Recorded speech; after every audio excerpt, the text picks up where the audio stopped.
Peshawar high court فیصلے کے خلاف سپریم کورٹ میں سماعت، پی ٹی آئی کا شیڈول عملی طور پر ممکن نہیں لگ رہا، پی ٹی آئی ارکان کو ہی لیول پلینگ فیلڈ نہیں ملی، جسٹس محمد علی مظہر کے ریمارکس۔ پی ٹی آئی کے سربراہ کون ہیں؟ چیف جسٹس کا سوال، بیرسٹر گوہر پارٹی کے چیئرمین ہیں، وکیل علی ظفر کا جواب، بیرسٹر گوہر کا اپنا الیکشن ہی سوالیہ نشان بن گیا، چیف جسٹس کے ریمارکس۔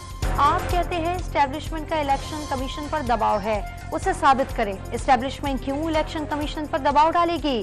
اسٹیبلشمنٹ کا لفظ استعمال کرتے ہیں، اصل نام فوج ہے، چیف جسٹس کے ریمارکس۔ اے این پی کو لالٹن کا نشان الاٹ، الیکشن کمیشن کا عوامی نیشنل پارٹی کو 10 مئی تک انٹرا پارٹی الیکشن کرانے کا حکم، 20,000 روپے جرمانہ بھی عائد کر دیا۔ پی ٹی آئی انتخابی نشان کی حقدار قرار سرٹیفکیٹ ویب سائٹ پر جاری کیا جائے، پشاور ہائی کورٹ کا P T I intra party election case کا مختصر تحریری فیصلہ جاری۔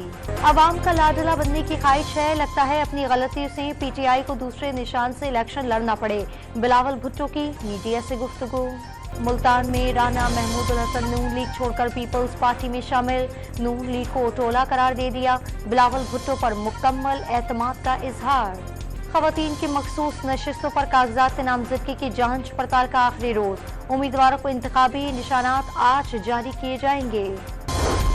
چودھری پرویز الہی کے کاغذات نامزدگی مسترد کرنے کے خلاف سماعت مکمل، لاہور ہائی کورٹ نے پرویز الہی کی درخواست پر فیصلہ محفوظ کر لیا۔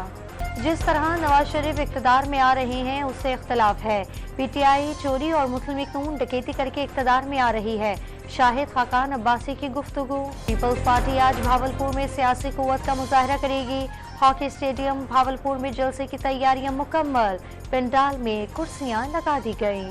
امریکی طیاروں کی یمن کے دارالحکومت صنعا میں بمباری، رڈار تنصیبات اور حزب اللہ کے ٹھکانوں کو نشانہ بنایا، ہوائی اڈے کو بھی ٹارگٹ کیا۔ امریکہ اور برطانیہ کے حملوں کے خلاف یمن کے دارالحکومت صنعا میں ہزاروں افراد سڑکوں پر نکل آئے، تہران میں بھی حملوں کے خلاف مظاہرہ۔ اسرائیل کے غزہ پر وحشیانہ حملے جاری، 24 گھنٹے میں مزید 151 فلسطینی شہید، مجموعی تعداد 23,000 سے زائد ہو گئی۔ بیرون ملک سے کراچی پہنچنے والی 3 مزید مسافروں کا کورونا JN1 ویریئنٹ مثبت آ گیا، متاثرہ مسافروں کو کووڈ کے ممکنہ علامات کے پیش نظر ٹیسٹ کیا گیا۔